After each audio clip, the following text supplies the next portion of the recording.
Hello everybody, it's me, Will, from willdonohuephoto.com, and I am doing another photo edit. This is from the Grand Canyon, from a camping trip with some friends last fall, and I think I'm going to go into a couple cool techniques that I haven't really utilized much of, that allows you to get some really creative looks on your photos.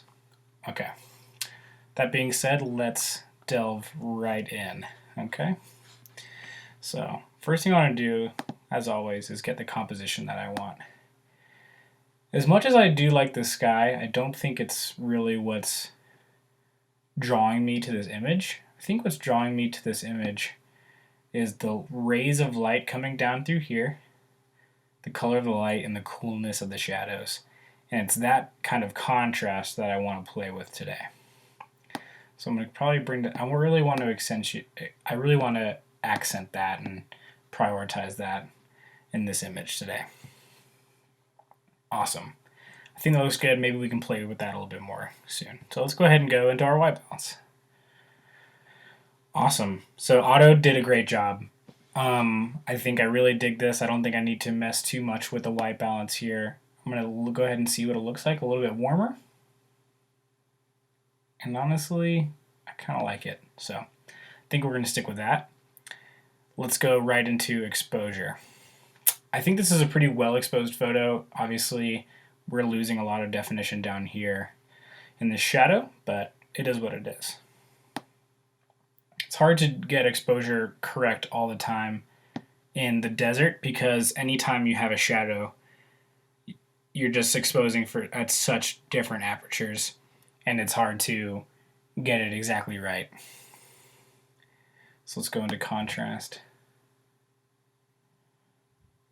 I don't think I need to mess with the contrast too much. There's already so many staunch lines here between the lights and the shadows. This is already a pretty punchy image. Highlights. I think this is going to be a lot of fun for highlights. So I think I'm going to boost those a good bit. Shadows. So what I'm planning forward in this image is the reason I chose this is I like the difference here between our light and our shadow. So, and I think it's pretty good as it is. I'm pretty happy with it. I think I'm going to go ahead and leave it as it is. And maybe if we want, we can mess around a little bit later. Our whites, not changing too much, but I'll boost a little bit to get more of this hazy look up here. And then I think I might dip the blacks down even a little bit more so we can get a nice little contrast here. Clarity. Clarity I wouldn't recommend using a ton of. I think it helps a little bit. I never add too much. A little bit of vibrance and a little bit of saturation. I'm definitely going to be going in more to individually adjust things. Our tone curve here. Once again, I'm really digging the highlights as well as the light.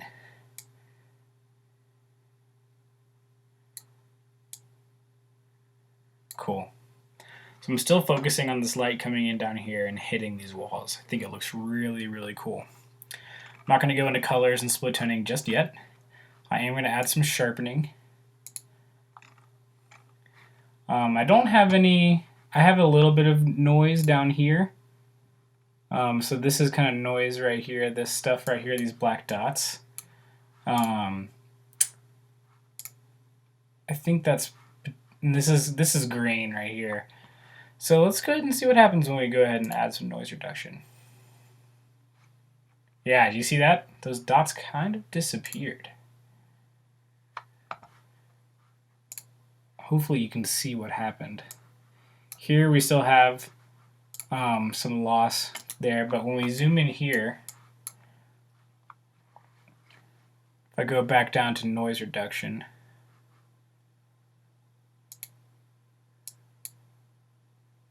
you'll see these dots pop up, and then come up here, and they're going to smooth out. Nice. I think that's going to make this good. It's going to make this better.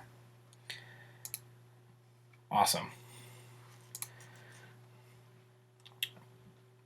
Let's go ahead and enable profile corrections. And as you can see here, because I was shooting in RAW, it already knows what lens I was using, and it doesn't. We don't need to add any other information. I think I am going to add a little bit of post-crop vignette just to kind of draw your eyes in a little bit, but I don't want to add too much today.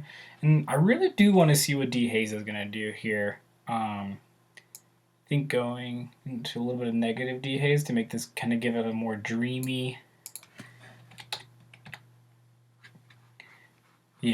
more kind of this foggish, this light, turn this light more into a fog. I really, really dig that. Cool. So let's go ahead and just kind of take a look at what we've done so far. Nice. We haven't really done too much. It's brighter, the colors are a little bit more punchy, and it's a little bit brighter down here instead of being this deep dark shadow. I might make those a little bit darker because I kind of like that dark approach down there. But I think this is where we're going to get into split toning. So obviously our highlights are here and our shadows are here. I think we want to get a highlight of a nice, to match this color here of like a yellowish orange. Obviously that's like incredibly strong. And then our shadows, I want to go with a cool blue.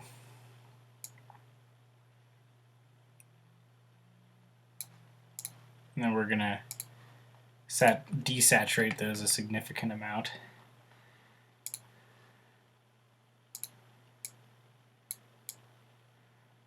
Okay, I think I like that blue a little bit more.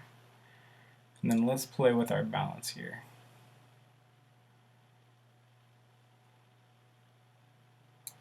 So I'm going to take these down a little bit more.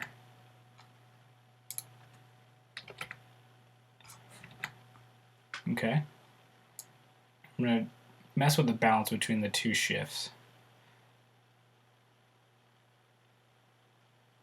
Awesome.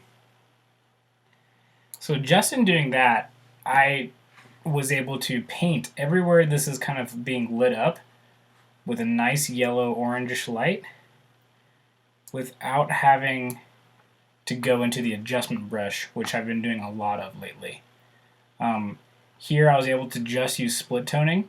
It had a nice yellow orangish glow, and then also like the blue cool shadows. Maybe there's something we can do on this river here to make it look kind of even more spectacular. I'm not really sure what that might be, but I'm willing to try some stuff out. So I'm going to try some stuff out, and if it works, great, I will leave it in, and if it doesn't work out, I will cut this out of the video. Awesome. So I think I'm going to play around with highlights. I think I'm going to play around with the whites. Maybe even a little bit of clarity. A little bit of saturation. A little bit of sharpness. Maybe just a hair of exposure. Let's see what happens, you know?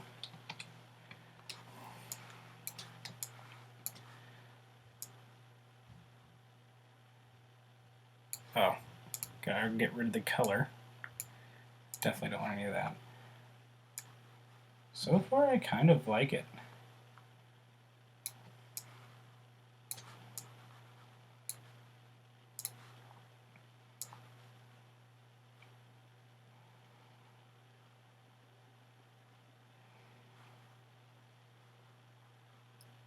I'm just going to paint in this river.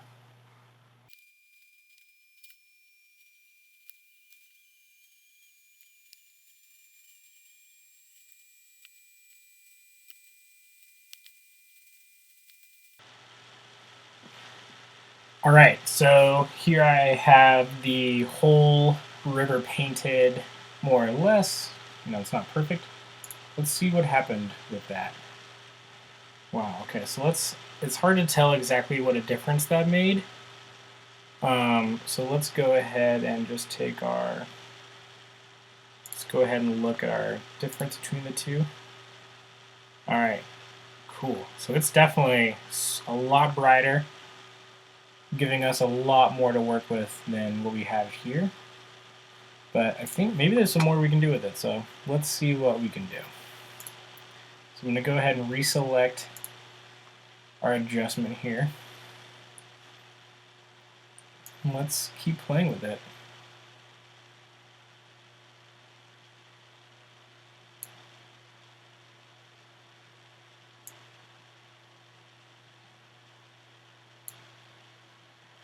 And then honestly, what happens if we start to add some color?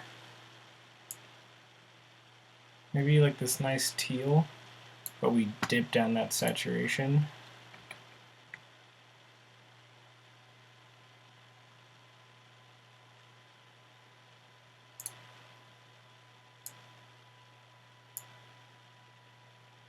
Awesome.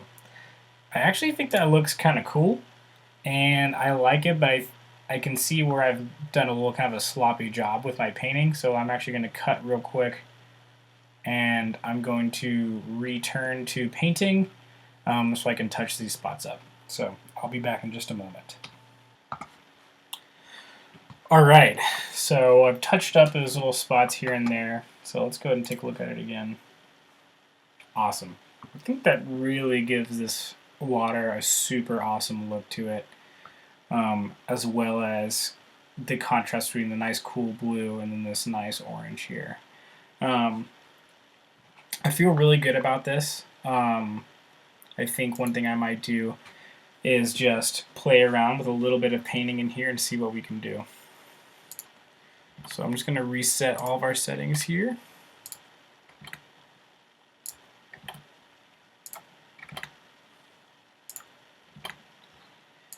And I am going to choose an orangish, yellowish color. Somewhere in there.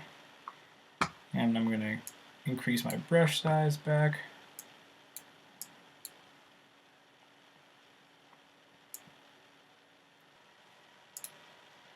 Alright, so that's all painted. It obviously looks very not realistic, so let's go ahead and dip the saturation down.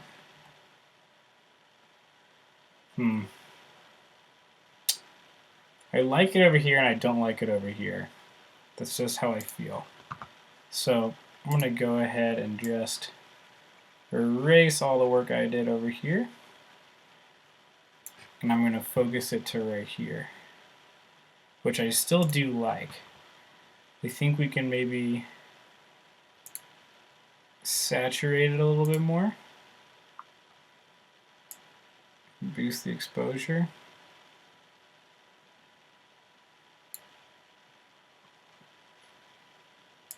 Boost the highlights.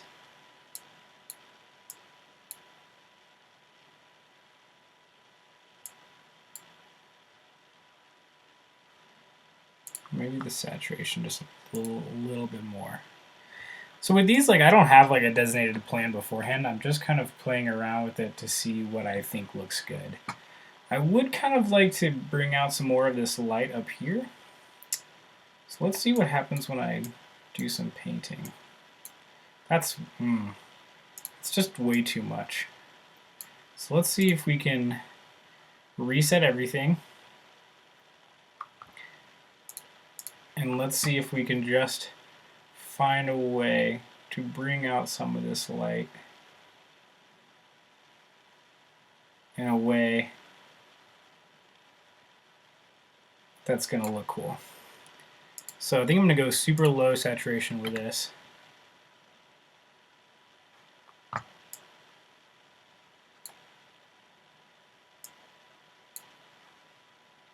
And already I can kind of see this having a cool effect. I think I might even dip down the saturation a little bit more. I think I'm going to make it a little bit foggier with some dehaze. Okay, so I don't like that bit of it. Okay. And then I think I'm going to go ahead and boost some highlights. maybe the exposure, let's see. I think that's probably okay how it is. I think the dehaze might be a little too much. Let's bump that down a little bit. Awesome. Cool. Let's go ahead and take a look. Sweet. So I really like how this has turned out. I think I might. Photos like never finish, you know. You always find stuff you want to mess with, which I think is good. Sometimes it's good to also just like walk away and come back to it. I think this has done a really good job. I think I got exactly what I want out of it. This really beautiful golden light coming down, this nice cool river. Let's go ahead and take a look at our before and after. Awesome. Definitely use a few more techniques in this one. Good example of what split toning can do. I hope everybody enjoyed, and have an awesome day. Bye.